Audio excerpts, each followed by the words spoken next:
ഇന്ന് ഞങ്ങളുള്ളത് കൊല്ലം പൂന്തലിൽ കള്ളിഷാപ്പിലാണ്. ഞങ്ങൾ നല്ല നാടൻ ഊണും കപ്പയുമാണ് ഓർഡർ ചെയ്തത്.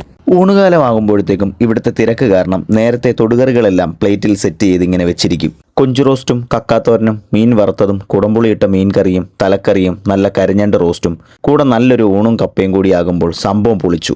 ഊണിൻ്റെ കൂടെ ഒരുപാട് സ്പെഷ്യൽ ഐറ്റം ഉണ്ടെങ്കിലും ഞങ്ങൾ ഓർഡർ ചെയ്തത് കൊഞ്ചു റോസ്റ്റും കപ്പയും ബീഫ് റോസ്റ്റുമാണ്. കൊഞ്ചു റോസ്റ്റ് ഒരു രക്ഷയുമില്ല, അസാധ്യ ടേസ്റ്റ് ആയിരുന്നു. ബീഫ് റോസ്റ്റും അതുപോലെ തന്നെ. കൊഞ്ചു റോസ്റ്റിൻ്റെ ടേസ്റ്റ് കാരണം വയറ് നിറഞ്ഞിട്ട് കൂടി പിന്നെയും എന്തൊക്കെയോ ഓർഡർ ചെയ്തു.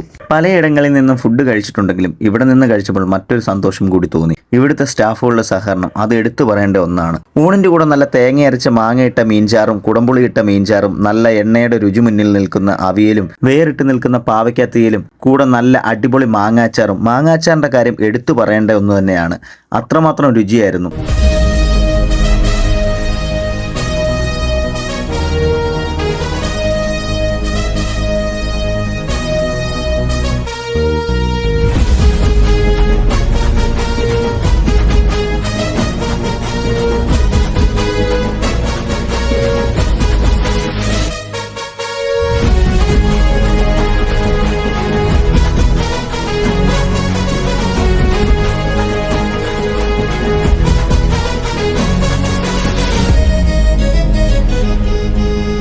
അവസാനം ഈ ഒരു മോര് കൂടി ആയപ്പോൾ ഇന്നത്തെ ആഹാരം നല്ല കുശാലായി. കള്ളൊക്കെ ഇങ്ങനെ ഫ്രിഡ്ജിൽ ഇരിക്കുന്ന കാണുമ്പോൾ തന്നെ ഒരെണ്ണം വാങ്ങി കുടിക്കാൻ തോന്നും. പിന്നെ ഇന്നത്തെ ലക്ഷ്യം നല്ല എരിയും പുളിയുമുള്ള കള്ളിഷാപ്പിലെ ഫുഡ് ആയതുകൊണ്ട് അതും കഴിച്ച് ഞങ്ങൾ മടങ്ങുന്നു. നമ്മുടെ ലൊക്കേഷൻ വരുന്നത് കൊല്ലം ഹൈസ്കൂൾ ജംഗ്ഷനിൽ നിന്നും വാടിയിലേക്ക് പോകുമ്പോൾ പൂന്തലിൽ കള്ളിഷാപ്പ്.